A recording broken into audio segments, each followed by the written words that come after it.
Welcome back to A Deeper Dive with me, Dara Cam. We're doing something a little different today, mixing it up a little bit. I brought all the podcast equipment with me to the Florida Capitol in the last days of the legislative session. This will come out after the session is over, fingers crossed. And I just grabbed a few people on the fourth floor to ask them their thoughts about the 2024 legislative session, talk a little bit about Governor Ron DeSantis, the House Speaker Paul Renner, and Senate President Kathleen Passidomo. I think you're really going to like this episode. I also have a special guest, someone who a lot of you may never even have heard about, who works right here in the Capitol and is another one of my old friends. And I want you to stick around to the very end to hear from him. So promise, pinky swear you'll do that. Deeper dive mashup from the waning days of the legislative sessions. Please join us. You won't want to miss it. Okay, everybody. We are doing something really exciting today on the podcast. We are on the road in the Capitol building. We are recording this in the final days of the 2024 legislative session. And I snagged another one of my OGs. And you guys think I'm old because I have all my OGs all the time. But she is a very, very special, talented person, Yolanda Jackson, lobbyist for Becker Polikoff, and I have known her for a good long time. We go way back, right? At least 20 years, I think. Oh my goodness, at least 20 years. We're going to do lightning rounds with some of the folks that we grab in the rotunda today, and poor Yolanda is our guinea pig here. All so, right. How would you describe the 2024 legislative session? Quieter than last year. Is that a good thing? Very good thing. What was the biggest surprise this session? For me, it was that the governor put $10 million for security for historically black colleges out the box. Oh, that's great. Tell us why that's important. Well, it showed that he supported having dollars for HBCUs, particularly in the wake of what happened in Jacksonville. It's also a demonstration that things sometimes get to be political, but lives and saving lives and protecting Floridians is not. And that was a big testament to the governor, quite frankly. And did that make it into the final budget that is getting ready to go to the governor? Yes, so each one of the HBCUs got $5 million for security. Each one of them have had bomb threats over the last few years. Homeland Security has come down and done a risk assessment of each of those campuses, so it was quite needed. And a testament to this legislative body to make sure that all Floridians are protected. You know, I'm going to ask it. Do you think that the rhetoric and the legislation that the legislature has adopted over the past few years dealing with how Black history can be taught, do you think that has played a contributing factor in the escalation of threats and danger? That's speculation. We don't know.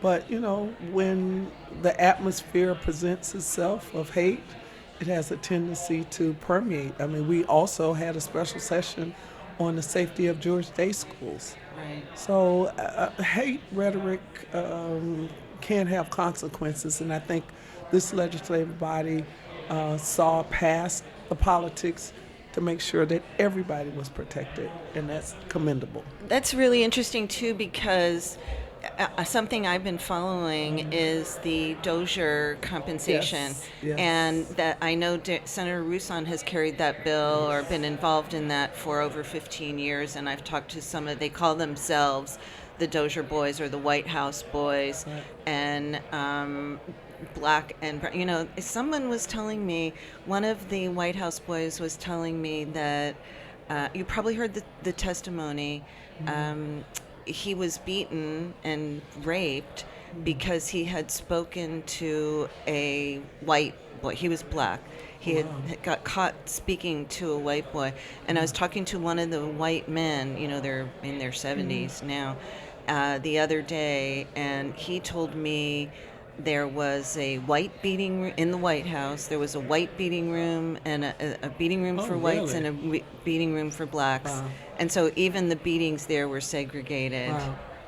I'm not familiar, but I wouldn't doubt it during that era. Me either, but I was Right. just, So anyway, the $20 million for the survivors of the Dozier School for Boys in Mariana and another reform school in Okeechobee, which I think, I just mention it because you mentioned the HBCUs. Right. And although there is a mix, there are black and white victims who were abused. So, I mean, and the reason that it's significant to me is that this is a, we have white leaders who are committed to finally putting, we apologized, the state apologized in 2017. So anyway, that's just I've been very moved by their stories. I'm sure you were too. Yes. What were major issues this year, and how will those issues, do you think, benefit members in the upcoming election year? I mean, we have some controversial ones. Thank God we didn't have a whole lot of discussions about education, so that's out. We didn't have a lot of discussion about abortion. That was out. Great. I think the Senate president did an excellent job of kind of managing the debate. I think the Alabama Supreme Court helped on the abortion issue. It did. So, I mean, how this is going to help people, members in terms of their elections, certainly the budget, although people talked about it being tight, it looked pretty good. We have some really good projects in the budget, and people will run on those. I mean, it's all politics is local. What did you bring home from? What have you done for me lately?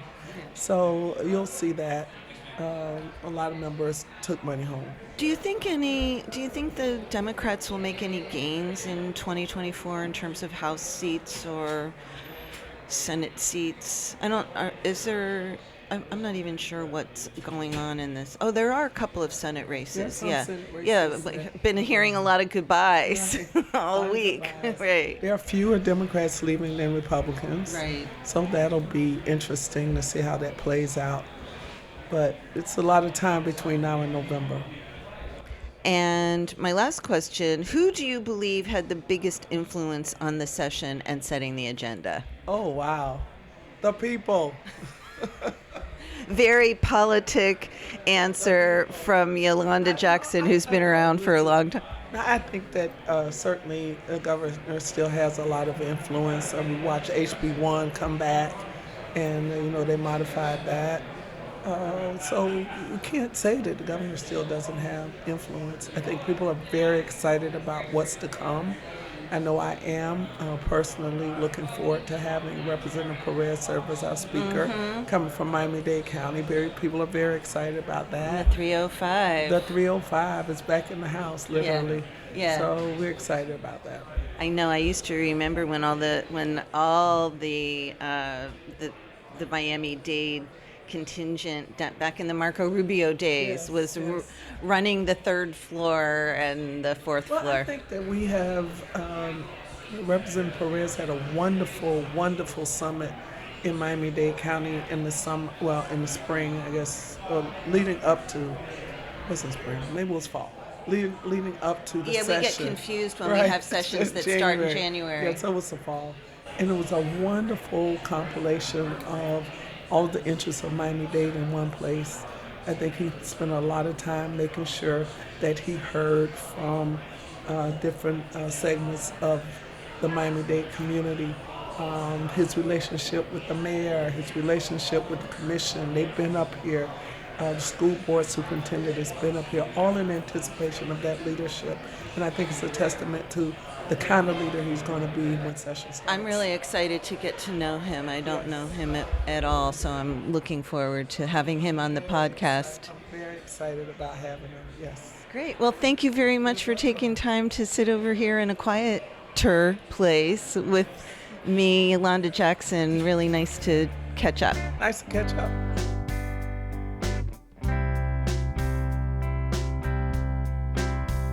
Outside the fourth floor chamber in the House of Representatives, and we are winding down to the end of the legislative session. Chris Doolin, another one of my OGs. I keep saying this because I keep snagging him. And you have a very interesting perspective because you represent the small county, I'm going to get it wrong, but tell me, you can correct me, small county coalition. And the small school districts. And the small school districts. 40 counties, 40 school districts. So tell me, how would you describe the 2024 legislative session? Well, they're all relatively different. This one, to me, has been pretty smooth. Even though they've taken on some difficult issues, it doesn't seem that the acrimony has been there, and I think that's a tribute to the speaker and the president. Yeah, well, the governor was gone for the first half, but I don't think that really had much to do with it because he's not, we've talked about this before, he's not like the other governors who have walked the halls, or you see their people walking the halls. And he did, I guess the difference a little bit maybe was that he did not have a very sweeping what we call culture war agenda this year, so maybe that turned the temperature down a little bit in the chambers. Well, I think his run for the presidency may have preoccupied him, so he clearly was spending a lot of time away from Florida. He has a tremendous amount of authority, and he does exercise it. As it was obvious with the House Bill 1, when he came back and commented on the need to have more parental engagement to allow 14 and 15-year-olds to continue to have access to social media, resulting in a veto. He continues to have the authority over the legislature as it relates to their budget items. He came back in over the weekend and wanted $500 million for toll road, and he got it. Well, and he got it. And so, they're all different. I know that Governor Bush was extremely influential, very policy-oriented, very committed to making changes in education. He strikes me, and Governor DeSantis also clearly has a policy framework, an ideology that's relatively conservative. The DEI issues, diversity, the constant the issue of gender and the woke conversation. Those issues are uncomfortable to deal with, and but the banning of books, the things of that nature. Well, let me ask you about the book banning situation. The governor got very irritated the other day and called the book banning a hoax, and yet the legislature here now is he called on the legislature to do this. They are considering legislation to rein in some of the challenges, because I think I was reading, I'm sure you know more about this than I do, but I was reading a story that two people had made 300 challenges in one county. I don't know if it's Santa Rosa County, some panhandle county. I'm curious what your thoughts are about the book challenges and how your folks in the small counties are handling that. Well, they're following the law. If there's a challenge, they review the books.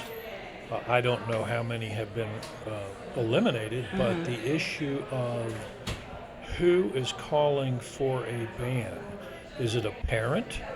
Is it a grandparent? Is it someone who just lives in the community?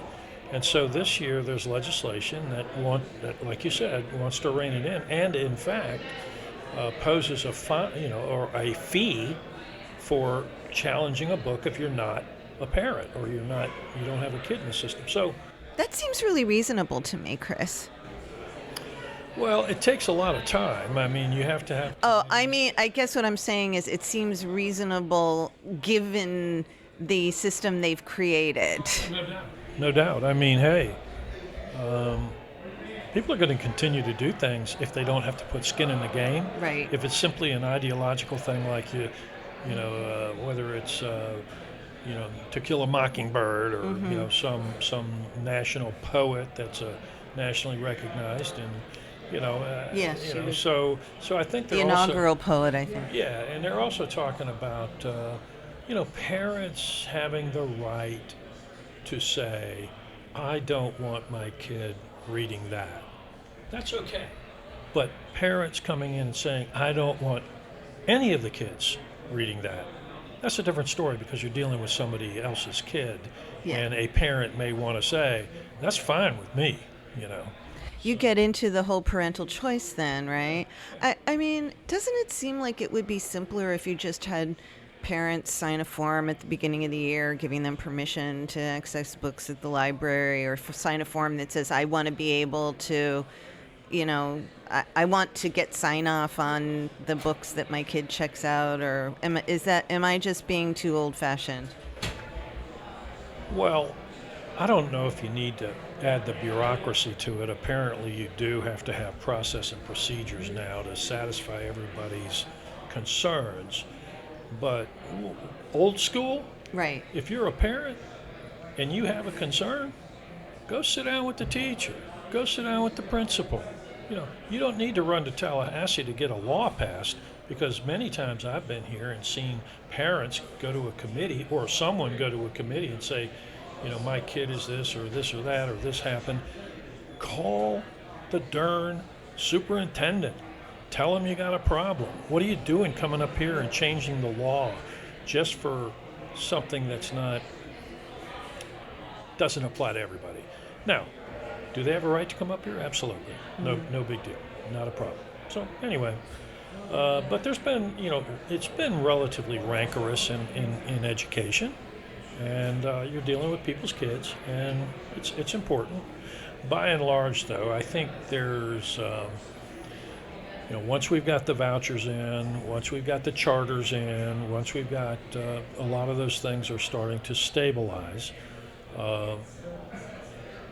your public schools and your public school leaders are trying to do the best they can with what they have. So our small school districts or have limited resources. The legislature does a pretty fair job of responding to the needs of our smaller counties and small school boards with additional funding and carve-outs and not one-size-fits-all type stuff. But you have to be vigilant. What was your biggest surprise this session?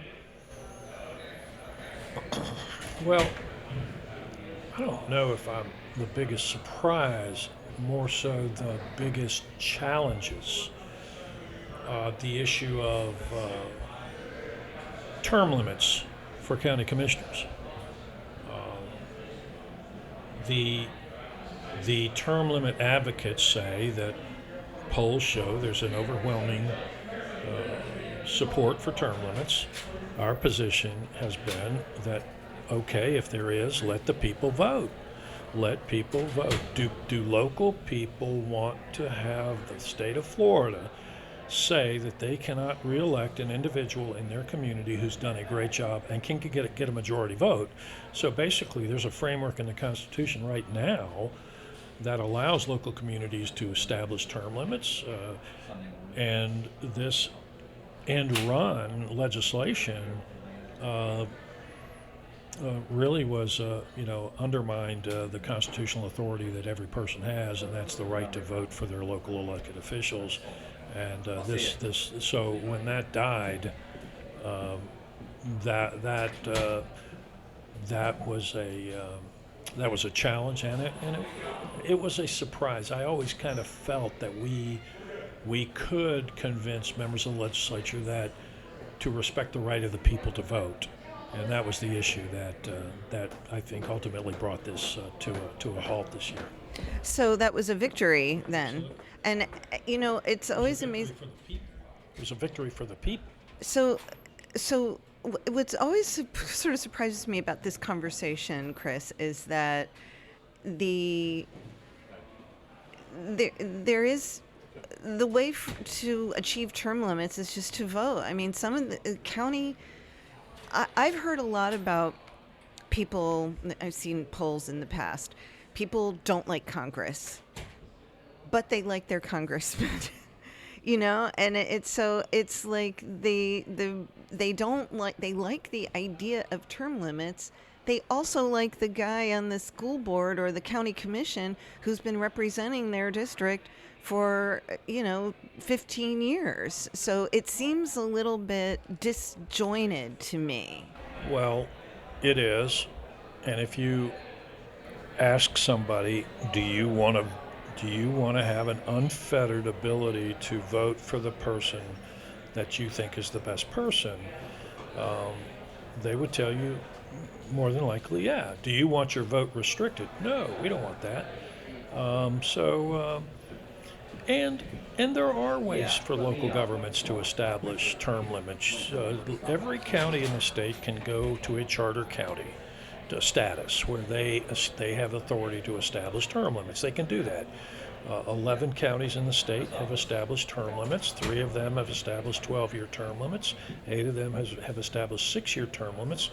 And then along comes the legislature and wants to mandate this for all the other counties. And they've left it to the voter, so it won't be on the and if they're going to do it, they ought to do a constitutional amendment.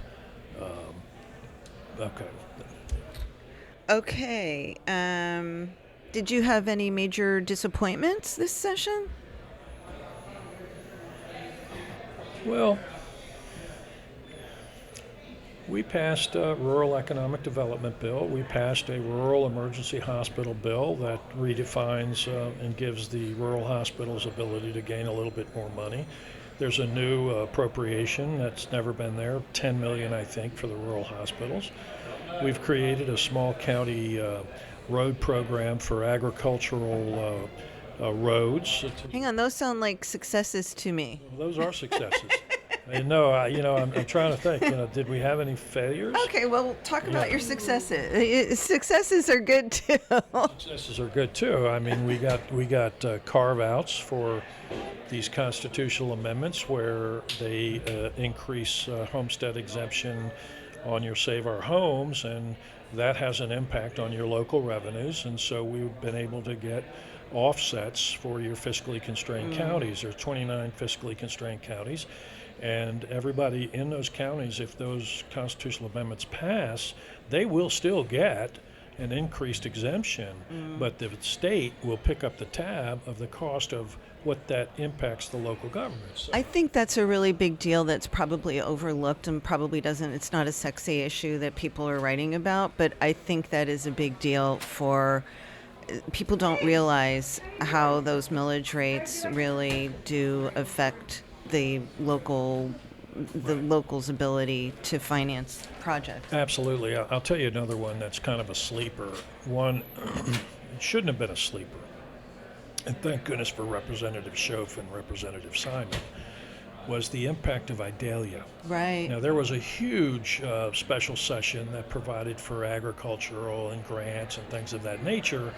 But one of the things that happens when a hurricane or an emergency disaster comes through is that if you have homestead homestead exemption on your house, and it's rained or resulted to be uninhabitable for 30 days, you can go to the property appraiser and say, I want my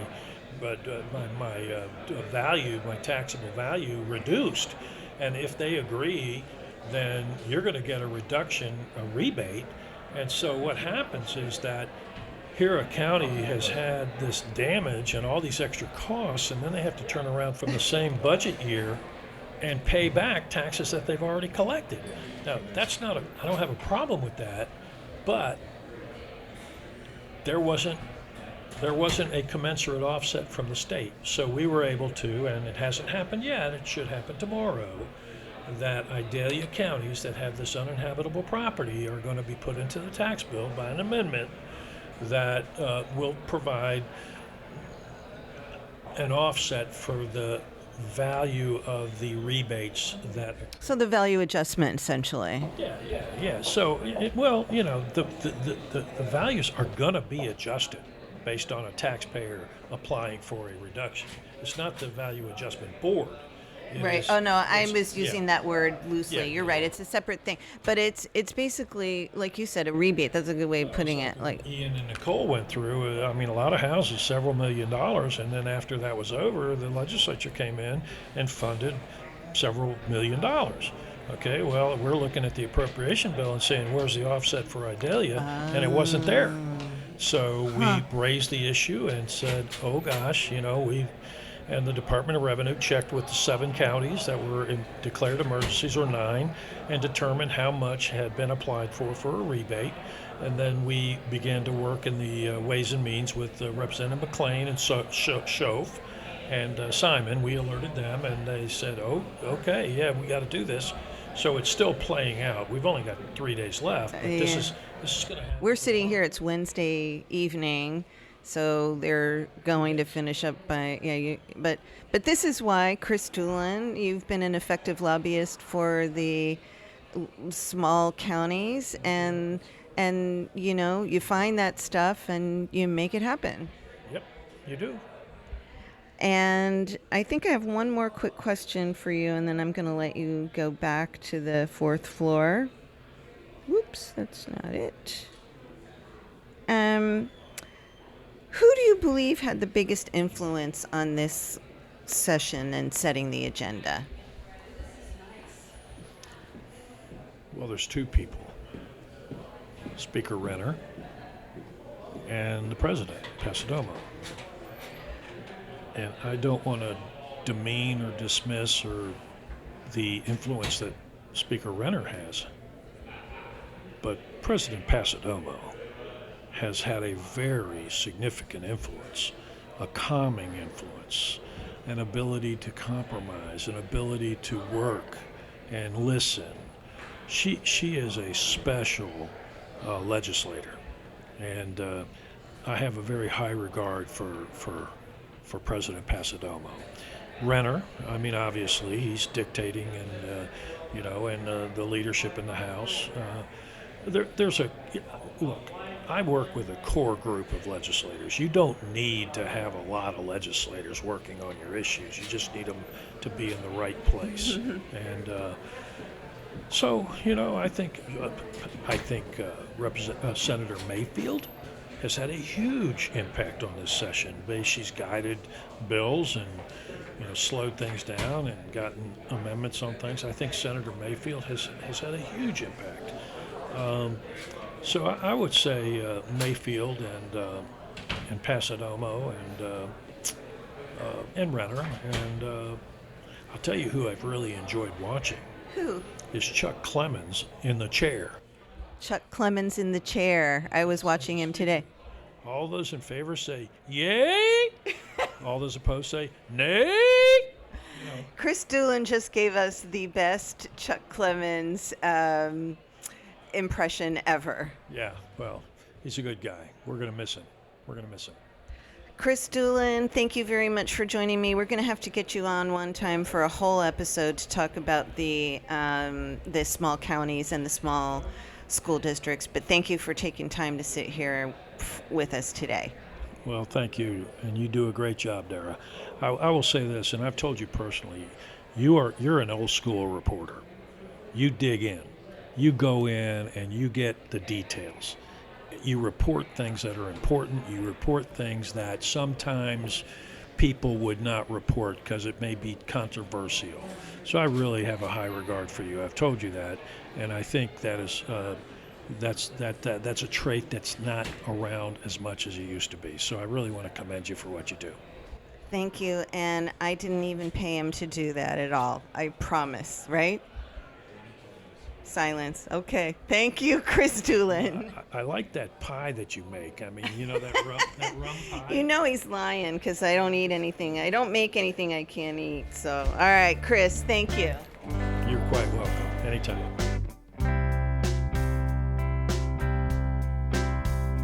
Hey, here we are on the 4th floor. I set up a little office here. I am joined now by another one of my old pals, Steve Schale. How are you, Steve Schale? Steve Schale, I always, whenever I mention Steve Schale, I always say that he led President Obama's first presidential run, and you can remind me of the year, in Florida. So welcome to A Deeper Dive. Yeah, old friend with the emphasis on the word old, unfortunately, these days. It was 2008, which seems like a small lifetime ago now. Holy cow, I know. I was listening to one of the reporters in the press gallery.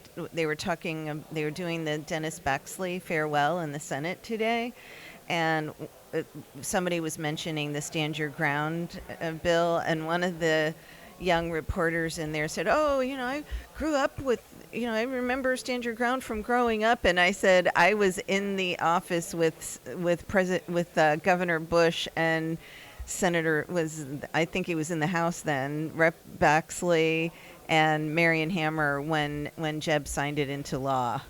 Yeah, I mean, I got here in 1997, my first session. This is 28 for me, so I definitely remember that. But I think this year, hey, welcome, you're an old guy moment for me was University of Florida through the Graham Center has 12 fellows that come up and follow the legislature each session. It's a neat program. They end up sort of embedding with a member. And this guy sends me an email one day, and he goes, "Hi, Mr. Schale. I'd love to interview you. I'm doing a paper on the Obama campaign." And I was only 3 years old when that election happened. Oh, snap. And I was like, yeah, F you. I don't know have time for that. But no. It's, 28 years. It's hard to believe seen 28 of these things now. Yeah, it's a lot. Okay, well, let's talk a little bit about this legislative session. You want to talk about what your biggest surprise was and some of your biggest challenges, successes, disappointments? Pick from any of the above.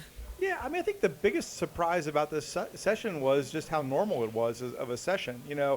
I think if you go back over the last 4 or 5 years, from first COVID and then sort of the DeSantis wave session and then running for president, the last few sessions have all really kind of been different and, either kind of focused on interesting issues or just the power dynamic or again, the COVID year where nobody was in the building. And this was sort of the first session probably since COVID that was really more normal. And that, most of the issues that drove the session were typical member issues brought to them by constituents. You have budget fights and, some of the more controversial things that define the last few sessions weren't nearly as front and center this year, which, in my perspective is a healthy thing. So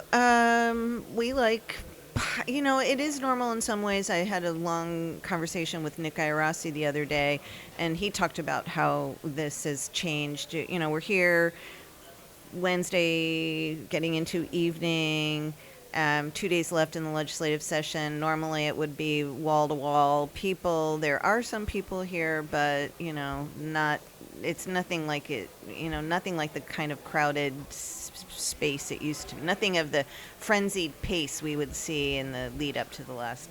Yeah, I think the two things I miss, I do think that there's always been a must be present to win sort of thing about working around the legislature, in that, things happen quickly here and, sort of predating the technology that exists now. If you weren't in the building, you didn't know when amendments got filed or what was being debated on the floor. These days, and this is frankly a very healthy thing for democracy and citizen, action is, everybody kind of gets access to these things at the same time now. So you can see amendments that are filed on bills and calendars, and you can watch floor debate, not having to be in the office.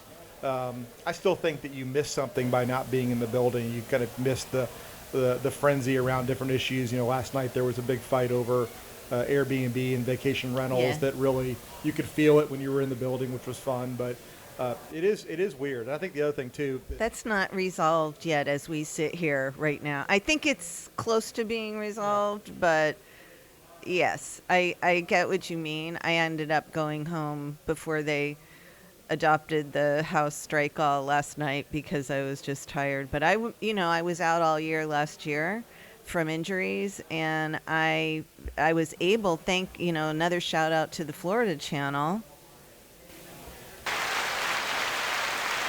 You can't hear that, but that was applause for the Florida channel, because many people didn't even know that I was not here. I was writing thanks to them and the electronic posting of documents and everything.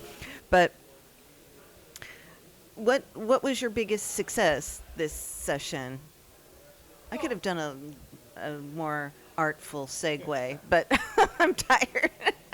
I mean, Dara, the thing is, about me, I tend to always have things I actually get paid to work on that I have things that I care about personally. And I don't think I've ever had a session where I didn't have something I wasn't trying to do that was outside of the scope of my job. And so for this year, I would actually say the thing I'm proudest of, and all respect to the stuff I work on for clients, which I really do enjoy. But, for a number of years, as you know, I've had epilepsy as a child. I've been an activist for more funding and for public policy to help Floridians with seizures. And we've had this budget challenge for the program that helps Floridians who kind of fall between being truly indigent and people that, and people that have health insurance. There's sort of that, there's a pretty wide crack for Floridians who, are working some, but they can't afford medication, they can't afford good doctors. And there's a program run through the Department of Health. We've had some real budget challenges over the last few years in the way the funding comes, and we got it permanently fixed this year. And so, it'll. Well, I'm going to give you one of these that you can't hear. Hang on. Put these on. Can you hear it? No. Oh, hang on. It wasn't. There you go. That's you. Yay, you. Yeah, and so that thing that we did. That thing that we did, is going to end up being about $1 million more money a year for that program, which is substantial amount of money. For the program, a small amount in the budget, but it's for people with epilepsy, it's a big deal, and it's really bipartisan. Ileana Garcia in the Senate, she and I had a very similar seizure disorder, Republican. We probably agree on almost nothing, except that we're very good friends because of this, Right. And I admire her greatly for this. Trauma bonding. Yeah, Jenna Persons Mullica, who's a House member, has epilepsy in her family. Republican. Again, we were able to get this thing done this year. Chris Spencer in the governor's office, and the governor put it in their budget that this budget fix we needed. So, really excited about that. It's something I've worked on now for. That's terrific, and it's something that we're probably not going to write about. So I'm glad that you were able to highlight with us today. Any other successes? Anything else exciting that you're working on? Yeah, so we do some work for the Environmental Defense Fund. We passed, thanks to Senator Bradley and Representative Konchowski, another bipartisan bill, which is going to improve the disclosures that are required when people buy and sell a house for flood zones. And if you're buying a house that's dealing with flooding, a lot of it's just encouraging people to be smarter about their flood zones, making sure they have flood insurance if they need it, those kind of things. Working on a really interesting voter registration bill to deal with some challenges that have happened where people's parties have been switched without their knowledge. I was listening to a little bit of the tail end of the debate on that. Tell us about that. You've had a few challenges. So if you renew your driver's license through the online portals, there have been people that if they've not rechecked their partisan affiliation through the driver's license portal, it is assumed that they're nonpartisan. So people will go to vote in a primary and not know that they are no longer a member of a party. There's also been the issues you probably remember in Miami-Dade where there's some people that were registering voters who found their party affiliation switched by the It's politics in the 305. I'm sorry. It's just that's just another day in Miami. Yeah, what's the Twitter site? Because Miami. It's I love that site. I need to get him. I need to get Billy Corbin on the podcast. 100% pro Billy Corbin. Yeah. But so that bill will that way people basically you'll have to sign a separate form to change your party. It's not a huge lift, but it ensures that people can have confidence that they register for one party or the other. That's how they'll remain in the system.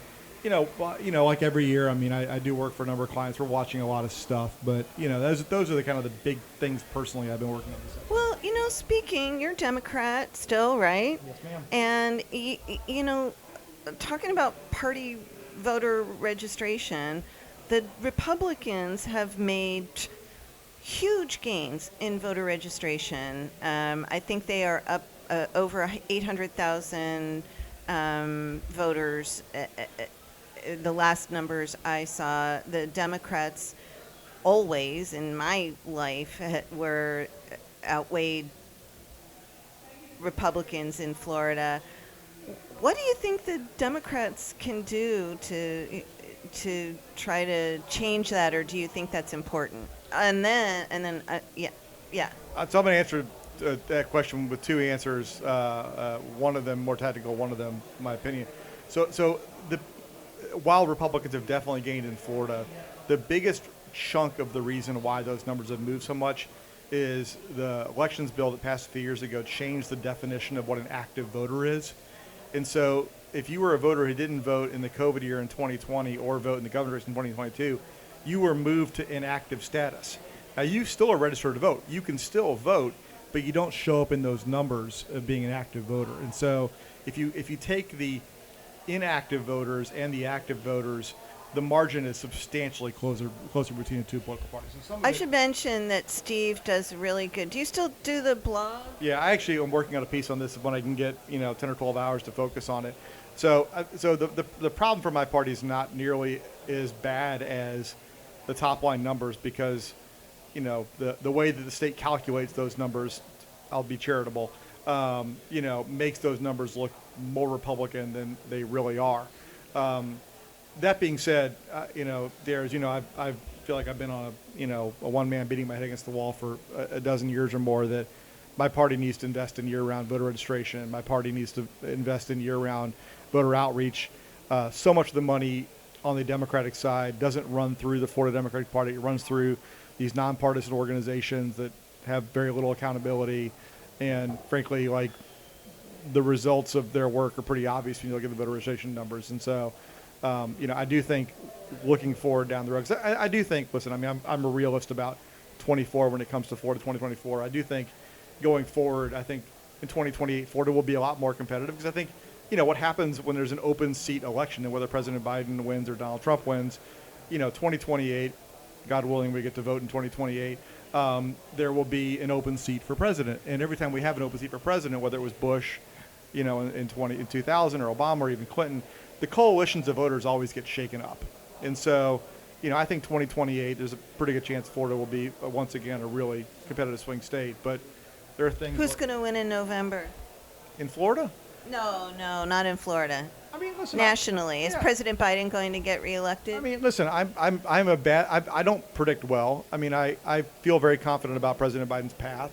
But I think the thing to keep in mind is the 2016 election was decided by 50,000 votes in 3 states.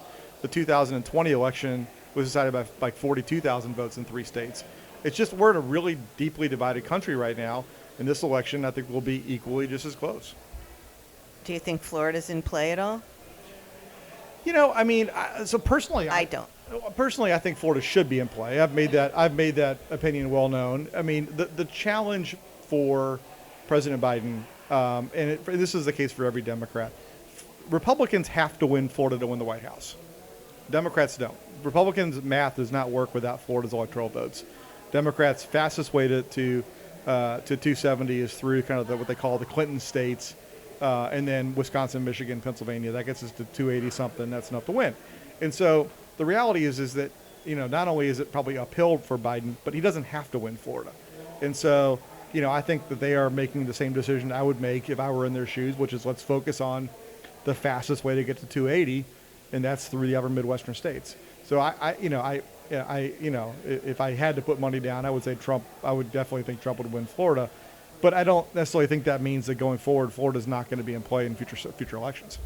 Well, thank you very much, Steve Schale. We're sitting here chatting. This is what we do as we're biding time before the gavel down, before the Hanky drops on Friday. And anyways, thanks for joining us today. And we'll have you back to talk about, I want to have a deep discussion on the usefulness of state parties and nowadays. But that's a conversation we'll have another day.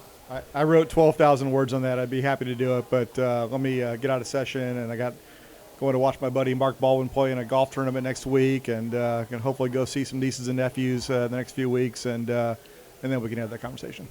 Thanks for joining us, Steve. All right, y'all take care.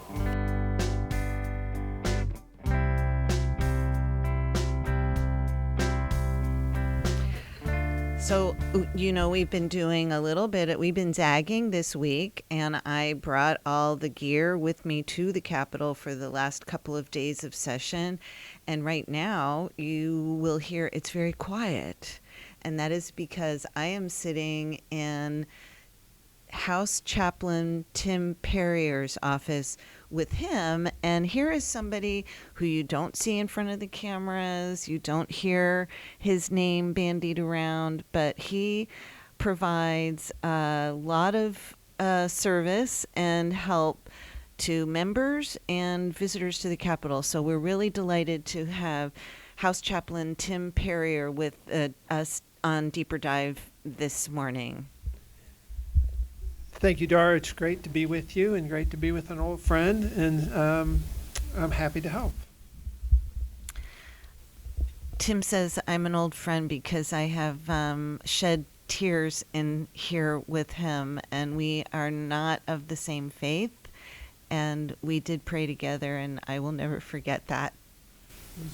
It was a meaningful day for me too. I will never forget it.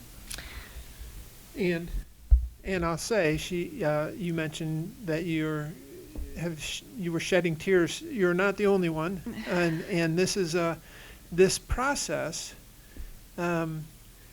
leads it to a lot of our emotions and a lot of the things that are going on in our life. The process kind of encourages us to leave that at home for 60 days, and then you can deal with your life. And things don't stop in our world just because session's here. And so it makes it hard, I think, for the staff, the members, the people involved, like you, who are involved in the process, who have to be away from their homes and their support groups and their places of worship and their families to be up here. And so it's a very difficult situation, and it's an honor just to try and help, to encourage, and to pray for those when they need it.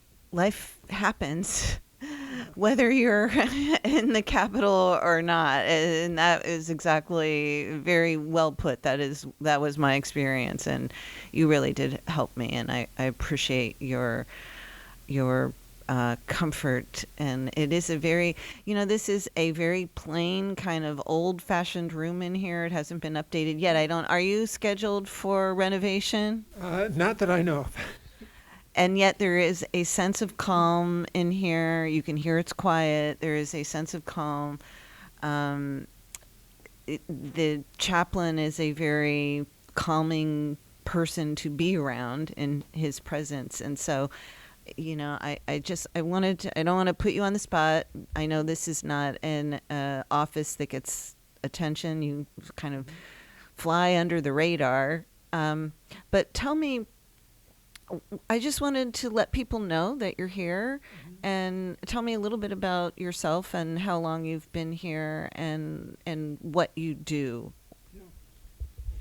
Well, thank you. I've been involved with the process for about 20 years now, and I had a predecessor in this role, as you know, a dear friend who's passed away, but who in the late 70s befriended one state senator who was going through a hard time. And my predecessor, his name was Bob. Bob was a businessman in town.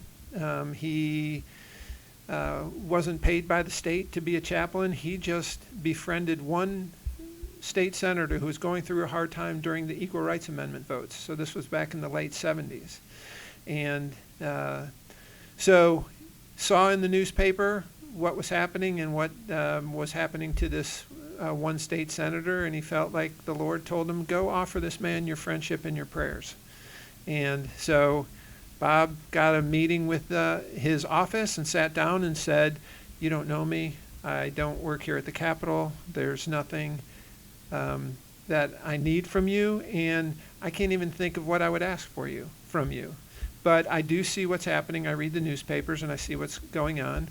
And if you need a friend to walk with or to pray with, I'm willing to be that friend.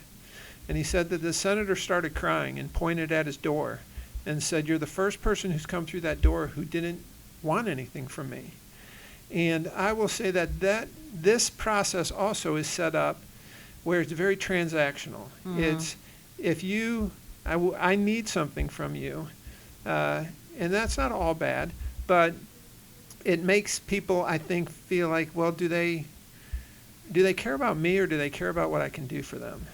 And when it shows out like it did for this one state senator who was going through a hard time, it was clear. I like what you can do for me. I'm not so interested in you. And so this room, this chaplain's office, on a weekly basis has groups that meet together to encourage one another, to pray for one another, to listen to one another, to care about one another, and it's needed because they don't always get that from their peers, and that's whether they're staff or lobbyists or members. And so that's what happens here. We have certain meetings set up throughout the week. We have one for staff early in the week. We have one for just legislators, and that group, the only requirement is that they're a member of the House or the Senate. And so there's men, women, black, white. We have Jewish members. We have Baptist members. We have all kinds of different men and women who meet together to encourage one another, to pray for one another, and to support one another. And it's just great to see how they cross party lines to do that. We talk about leaving our politics at the door, and we leave our titles at the door. So then when they come in here, they don't have to be Mr. Chairman. They can be Bill or Bob or Joe or whatever their name is. And so that's kind of a quick overview. And then we have other, as I mentioned, we have other meetings. There's meetings that I don't run, but during session, there's a group of women who meet together. And most of them are spouses of members, but there's also other women who are in this process who meet together with them. And it's just great to see that that's something that's available. And whether the people use that, it's nice to know it is available, a meeting group like that. Well, thank you very much. Now, should I call you Reverend Tim? I called you Tim too. What do you go by? I go by Tim. Tim. That's what I thought. I called you Tim. Well, we used to do an AA meeting here in the Capitol, and that really helped me. We used to do it once a week over in the second floor conference rooms in the Florida Senate office building. And the other folks in that meeting they've moved it to a church downtown, and they're still meeting. And I was one of the people who started that probably 15 years ago. And there is nothing, whatever your faith is, whatever your issues are, being around people who are like-minded, who going by your first name, and just knowing there's someone there who's got your back, it's like really, you can't really even put it into words. Yeah. That's a good way to say it. And when we would see each other, when we'd see each other, even in a committee room or across the rotunda, right, it would lift my heart. Yeah. And still does. Yeah, absolutely. And it is difficult. And I think for the process, it doesn't. You don't need to have 60 or 70 people here involved in that work, but if 1 or 2 or 3 people while you're here working, and if 1 or 2 or 3 people are care about how you're doing and how your family's doing and how work's going, not how productive you are, but is it, how are things going with the team you're working with? It's invaluable. And it keeps us, I think, upright and moving forward, and that's a good thing. And there's not a wealth of those here, but we do hope that the chaplain's office is a place to do that. Well, House Chaplain Tim Perrier, happy to call you my old friend, happy to hear you call me your old friend, and happy to be here in the 5th floor in your office today. Thanks for joining us. Thank you, Dara. It's great to be here. A Deeper Dive with Dara is hosted by Dara Cam, produced by Ryan Daly, and music for the podcast was recorded by Periodic Labs, LLC, and performed by Ryan Daly and Danny Reyes.